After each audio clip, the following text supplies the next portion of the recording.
4 years. 6 years. 10. 14. It all goes by so quickly.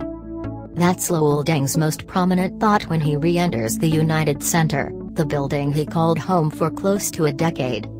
It has been 4 years since the Bulls stunningly traded Deng to the Cavaliers, coming up on 6 since Derrick Rose tore his left ACL and sent that era's championship chances into uncertainty, and almost 14 since the Bulls acquired Deng in a draft day trade with the Suns. Honestly, just how fast those 10 years went playing here, Deng said as he sat in the 100-level seats after the Lakers' morning shoot-around Friday at the United Center. You think back to the teams we had and how much fun it was. And just the city, going out to eat and seeing people appreciate what you did here. That was always nice. That still happens for me when I visit. It's pretty amazing. You could say the same for how a team grabs hold of a city's fan base, creating moments of pride and pain, memories to last a lifetime. Deng made 2 All-Star games as Tom Thibodeau's indispensable and indefatigable two-way piece. Deng's role, along with the meteoric rise of Rose and the irrepressible passion of Joakim Noah, seared into a fan base's collective hearts. Like the Dick Monta-led teams featuring Chet Walker, Bob Love, Jerry Sloan, and Norm Van Lier, that era produced 0 championships but countless you remember it still moments. We're still very close, Deng said. I talked to Joe. I talked to Derrick. All those guys on those teams, we're still a part of those days. Deng isn't a part of much of anything these days with the Lakers. Management sat the proud veteran down at the start of the season and said it wanted to feature the young players as part of a full rebuild. Deng, who signed a 4-year, $72 million deal in 2016 and averaged a career-low 7.6 points in 56 games last season, has played a grand total of 13 minutes in 1 meager appearance. It's definitely frustrating, but I'm okay, Deng said. I just work on my game and wait for the next chapter.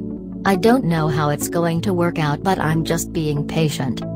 For me, the players are always going to be not only teammates but also friends. So I try to help them as much as I can and leave my frustrations on the side.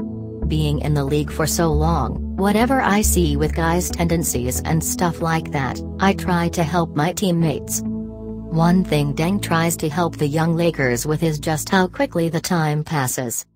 Really enjoy what you're doing today, he said.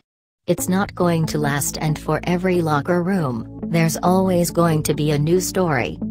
Indeed, every other week or so, it seems like a faded star from those near-miss Bulls blows through town.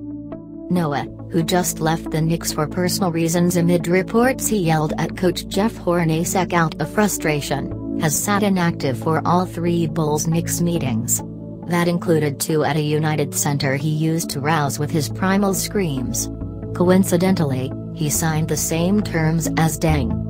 Rose also left the Cavaliers this season for personal reasons amid reports he was contemplating his future in basketball. With his body betraying him yet again this season, this time a bone spur in his ankle, who knows what his future holds. It's so different because I signed and I've been healthy. For them, they had a lot of time off, Deng said. Joe had that shoulder surgery and then he had that suspension, Forbes. Derrick, new team and new beginning, so it's a different situation. For me, I'm healthy. I've just been sitting there. I don't know how to explain it. I've been practicing. I still go to the gym and shoot. I've never had this feeling. You feel great but you're not going to play. On February 9th, the still vibrant Jimmy Butler and Thibodeau come to town. Deng once mentored Butler, who just earned his 4th straight All-Star game berth. Such days are likely gone for Deng. He will turn 33 in April. He's in his 14th season. But surely, there's a role for a rotation guy somewhere. Just ask Deng. That's no question, Deng said without hesitation when asked if he still can contribute. I'm not playing because I can't play. If we're going to go there, it is what it is. But I know I can play.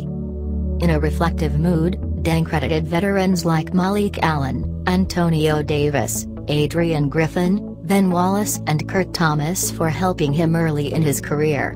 He still talks to Thomas and Griffin and is proud he played on those Baby Bulls teams that returned to the playoffs for the first time since the dynasty. For my career, I was really lucky, Deng said. I had a lot of ups and downs with Scott Skiles. As I think back, I really appreciate everything he put me through, and so did assistant coach Ron Adams. There were games when Scott Skiles didn't play me the whole second half, and there were games where he didn't run a single play for me. Later on, when I look at those things, those were the things that kept me in the league, because coming in, he wanted me to play better defense. I didn't play defense in the beginning. Later on, I became known as a guy who plays defense. So who you come under coaching-wise really matters. For me, Thibs was finally the coach that had a system I really wanted to play, where I actually could play almost the whole game and focus on my defense, and offensively I did what I could because I was on the floor. That was the most fun times of my career because I played with no pressure. I played hard, and because of the minutes I was playing, my numbers spoke for themselves. Deng even had kind words for former coach Vinny Del Negro, with whom he didn't always see eye to eye. I didn't like the style we played. I really didn't. And maybe I could have dealt with it better at the time, Deng said. But Vinny is one of the guys that throughout my career, since I left here, would always call and check on me. At the time basketball was everything. But the guys that actually care about other things besides basketball, those are the guys I seem to get along well with longer. After all, time passes quickly.